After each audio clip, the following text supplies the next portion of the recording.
Good afternoon students. Today in English grammar we will learn numbers. Numbers का मतलब क्या होता है? Numbers का मतलब होता है वचन, जिसे हम कहते हैं सिंगुलर और प्लूरल्स. ठीक है, singular number and plural number, यानी कि एक वचन और बहुवचन. So what are singular number? Singular numbers क्या होते हैं?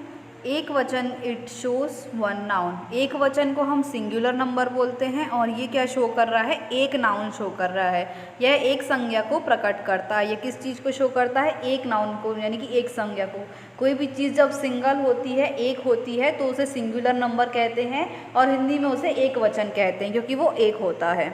इसी तरीके से प्लूरल नंबर्स क्या होते हैं? जब कोई भी चीज़, कोई भी नंबर नाउन को प्लूरल फॉर्म में शो करती है, यानी बहुवचन में शो करती, एक से ज़्यादा फॉर्म में शो करती. जब कोई भी नंबर, कोई भी नाउन एक से ज़्यादा हो तो उसे क्या कहा जाता है? एक या एक से ज़्यादा, दो या दो से ज़्यादा हो, मोर देन वन हो, तो उसे कहा जाता है बहुवचन, यानी कि प्लूरल नंबर. एक से अधिक संज्ञा को प्रकट करता है.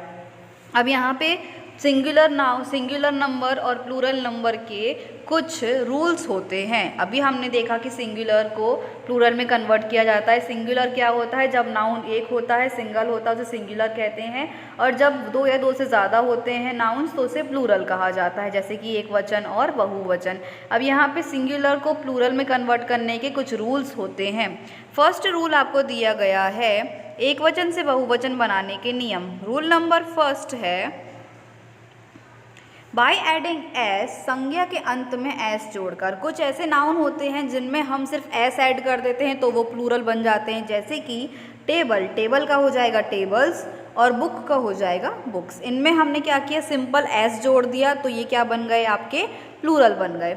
अब कुछ ऐसे सिंगुलर होते हैं जिनके एंड में O, S, C H, S H, double S या एक्स आता है, तो उसमें क्या हो जाता है? ई एस जुड़ जाता है.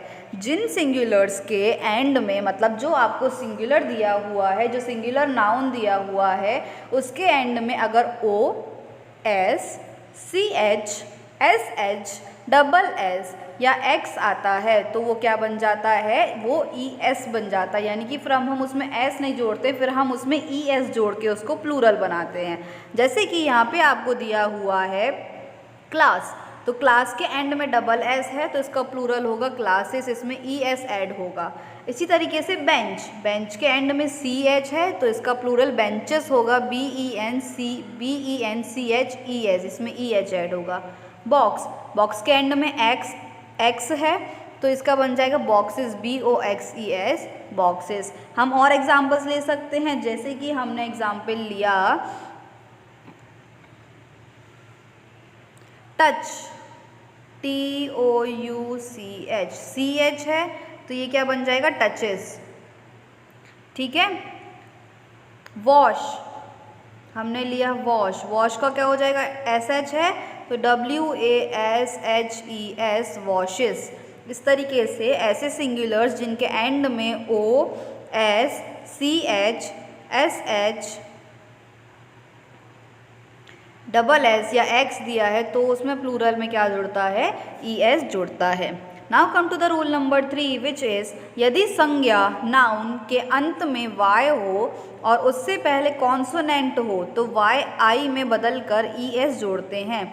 यदि नाउन के यह आपको सिंगुलर नाउन दिया है, जो सिंगुलर नंबर दिया है, उसके एंड में वाई है और उससे पहले एक कॉन्सोनेंट है, तो y की जगह आई और फिर हम ई एस जोड़ देते हैं. जैसे कि यहाँ पे आपको दिया हुआ है सिटी के एंड में y है और उसके पहले t है. t क्या है? एक कॉन्सोनेंट है, तो ये हो जाएगा y की जगह आई हो जाएगा और ई एस जुड़ जाएगा, तो ये हो जाएगा आपका cities. In the same way baby में एंड में y है और उसके पहले b दिया है, b एक कॉन्सोनेंट है, तो BAB, y की जगह आई हो जाएगा और ई एस जोड़ देंगे तो वो हो जाएगा बेबीज़. इसके बाद रूल नंबर 4 है यदि नाउन के अंत में वाई हो और उससे पहले वॉवल AEIOU हो, तो केवल एस जोड़ते हैं. अब देखो हम ये कंफ्यूज हो सकते हैं कि यदि आपके जो सिंगुलर नंबर दिया है उसमें एंड में y दिया है तो हम तो सारे सिंगुलर नंबर के एंड में y को हटा के IES जोड़ देंगे, लेकिन ऐसा नहीं होता। इसके दो रूल्स हैं। हमने अभी हाल देखा रूल नंबर 3 कि अगर आपका सिंगुलर नंबर y दिया है और उसके पहले कॉन्सोनेंट है तो y की जगह I आएगा और ES हो जाएगा। लेकिन अगर आपका सिंगुलर नंबर एंड में y दिया है और उसके पहले वॉवल है, अब वॉवल्स क्या क्या होते हैं हमें पता है, A-E-I-O-U ये वॉवल्स होते हैं, और इसके अलावा जो होते हैं लेटर्स अल्फ़ाबेट्स वो सारे आपके कॉन्सोनेंट होते हैं। तो यदि y के पहले वॉवल है तो वो y नहीं हटेगा, बस उसमें s जुड़ जाएगा, कोई भी डिफरेंस नहीं आएगा। जैसे कि हमें यहाँ पे एग्जांपल दिया हुआ है कि y है लेकिन इसके पहले e दिया हुआ है, e एक वॉवल है तो इसमें कोई भी डिफरेंस नहीं आएगा, की का की रहेगा, बस उसमें s जुड़ जाएगा। In the same way boy दिया है, बॉय में एंड में y है लेकिन उसके पहले o दिया है, o एक वॉवल है इसलिए इसमें कोई डिफरेंस नहीं आएगा, बॉय में s जुड़ जाएगा और ये बन जाएगा आपका बॉयज़। रूल नंबर 5 है, यदि नाउन के अंत में f या fe या ef है तो उन्हें हटाकर ves लगाते हैं। अब ये क्या रूल है, यदि आपका जो नाउन दिया है, जो सिंगुलर नंबर दिया है, उसके अंत में f, fe या ef दिया है तो उसे हटा के हम ves लगाते हैं। जैसे कि नाइफ में fe है तो इसे हटा के हम ves लगा देंगे। थीफ में fe है तो इसे हटा के ves लगा देंगे। वुल्फ में f है तो f को हटा के ves लगा देंगे, वॉल्व्स बन जाएगा वो। इसके बाद नेक्स्ट रूल नंबर 6 है, नाउन में अतिरिक्त परिवर्तन करके। कुछ ऐसे नाउन हैं जिनमें कुछ अलग परिवर्तन होते हैं, जैसे कि मैन का man, मैन का प्लूरल होता है men मैन, ऑक्स का प्लूरल होता है ऑक्सन, चाइल्ड का प्लूरल होता है चिल्ड्रन, वुमेन का प्लूरल होता है वुमेन, टूथ का प्लूरल होता है टीथ, फूड का प्लूरल होता है फीट, और माउस का प्लूरल होता है माइस, और लाउस का प्लूरल होता है लाइस। ठीक है, तो अब आई थिंक आपको समझ में आ गए होंगे कि नंबर्स क्या होते हैं, singular number and plural number, और सिंगुलर नंबर को प्लूरल नंबर में चेंज करने के क्या क्या रूल्स होते हैं। इसको एक बार और अच्छे से समझ लीजिएगा और ये आपको अपनी ग्रामर की फेयर कॉपी में नोट डाउन करना है। Thank you and have a nice day.